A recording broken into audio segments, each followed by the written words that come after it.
What is going on, guys? Week 4 started really well. I had a little gap between clients. It was freezing, really cold, but I still went outside and got my run done.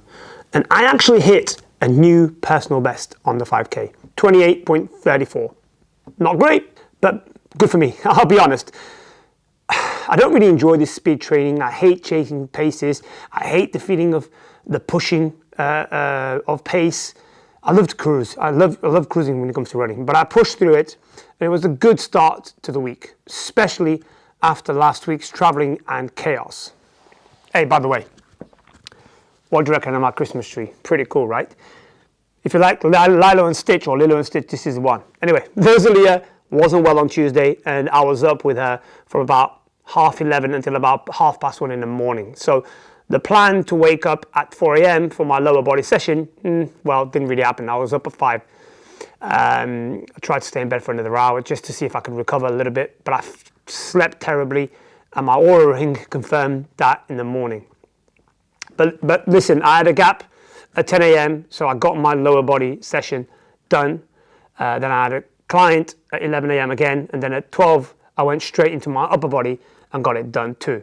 Didn't feel amazing, but went through the motions and got it completed. And this week, I also had a shift in my training. Running has been exposing a few weaknesses, as I've already mentioned in the last few videos. My left quad, long-term stuff with my right shoulder. So instead of chasing muscle growth, I've moved a little bit into maintenance mode and weaknesses, and trying to correct weaknesses. As long as I hold onto my muscle, I'll be happy. And so we'll see how it goes. Wednesday was a big mindset shift for me. I was supposed to do intervals, a structured session with specific paces as per the Runner app.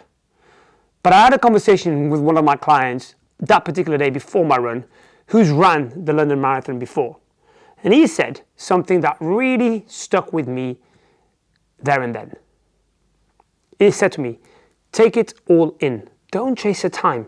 If you spend the whole race staring at your watch, you will miss the huge experience that the London Marathon is. That really hit me, because the part of running that I actually enjoy is the freedom. I don't really enjoy being told when to run, how fast or how slow. I hate that part of it. So on Wednesday, I muted the Apple Watch. I had no alerts, no splits, no pace targets, and I just ran. And I absolutely loved it. Genuinely, it was so much fun. So moving forward, I'm going to try and do that. I'm going to really try and focus not so much on what the Runner app tells me. I'm going to try and focus without focusing too much on paces. I'll still run the distances, and I need to run, but I'm running by feel, not by structure. I'll still follow some of the faster ones because I think that's needed. So we'll see. Thursday started early, 5 a.m., lower body session, did all of my mobility work between sets, plus my Royal Gold protocols, which I've been following because they are keeping me durable right now and for the future, hopefully. Then clients at 6, 7, and 8 a.m. My 9 a.m. client didn't show up, so I grabbed that gap to do my upper body session. I then finished work at 12, went home, uploaded last week's YouTube video, then spent the afternoon with Rosalia because she's still not feeling herself, recovering from this flu.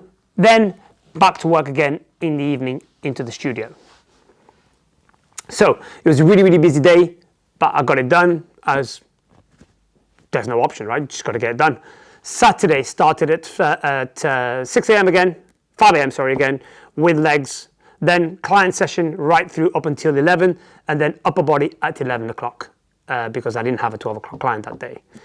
And that wrapped up all of my weight training for the week. Sunday was my long run, 9.5 miles. I woke up at 4:30 a.m., had breakfast, and then did about an hour of mobility. Honestly, 44 years of age, almost 45, that mobility is saving my life. And I just felt good. I pretty much opened everything. My hips felt amazing. So it was a beautiful, crisp, cold, 5-degree morning. Honestly, perfect running conditions.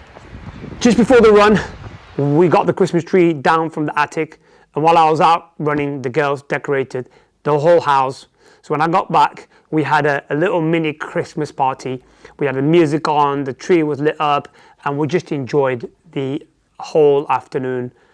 Beautiful, beautiful Sunday. Such a beautiful way to end the week. Body results, because this tells the real story of what is happening inside of my body whilst I'm getting ready for this marathon. So I did this scan at 5 a.m. Saturday morning. I'd already had breakfast, but I always do this with breakfast because I always have breakfast when I wake up. So my weight was 66.2 kilos. So if I look at the dashboard here, 66.2, muscle mass 36.9, body fat percentage 3. Looking at the history, a small drop from last time I did it, 66.7 down to 66.2. So a slight drop, but a few things can be the reason for this. Slight dehydration, especially with running, can happen. So I'm not really concerned about this too much.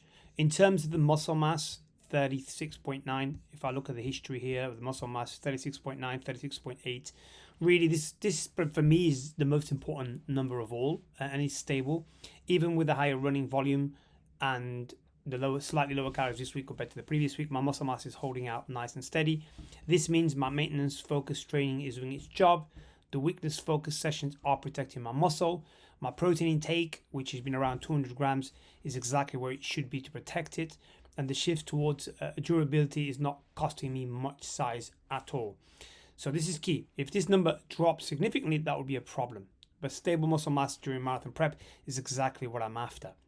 The next thing to look at is my body fat mass. My body fat mass was 2.4 here, the previous reading. But if you look here, really it's been around the same. So yes, the number is low, but InBody tends to underread body fat in lean muscular individuals like myself.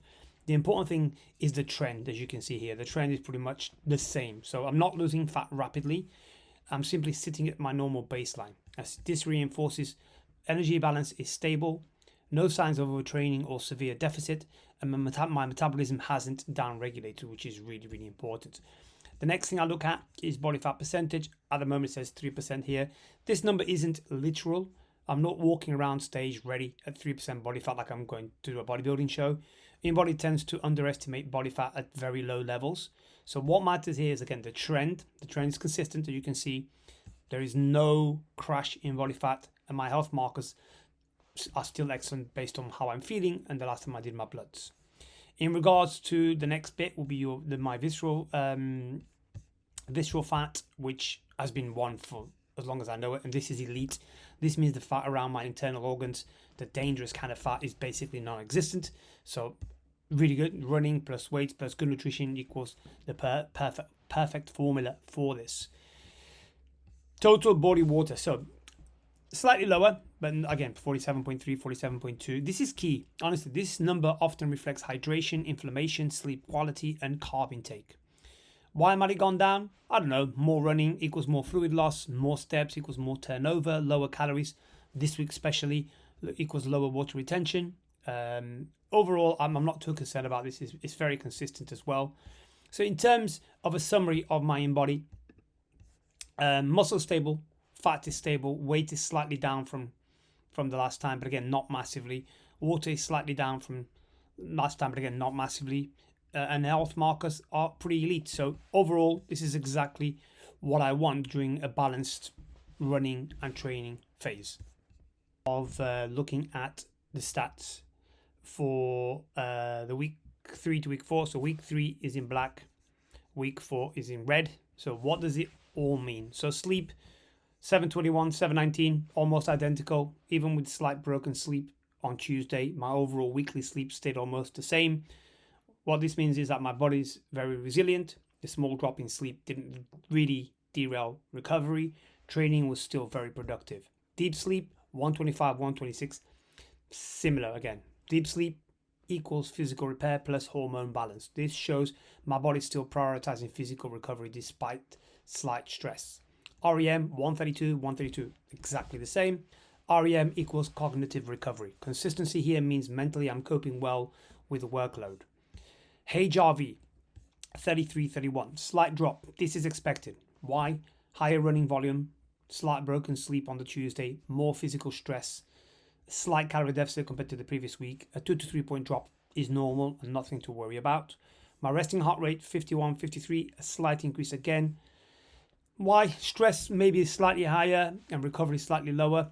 This combined with the HRV dropping shows running load was slightly higher. Sleep interruptions might have taken a little bit of an impact, and body was working harder all week. Again, totally normal. Steps 1131, 11708. This reflects increased movement, more running, higher training volume, and more overall daily load, but again, not by the huge amount. Calories, again, the 3212 was from the week in Portugal, again, totally expected. This week, a slight decrease, and obviously that's going to decrease my weight too. My weight last week was 65.7, this week 65.4. Again, nothing there for me to worry too much about. Protein, pretty much the same, 200.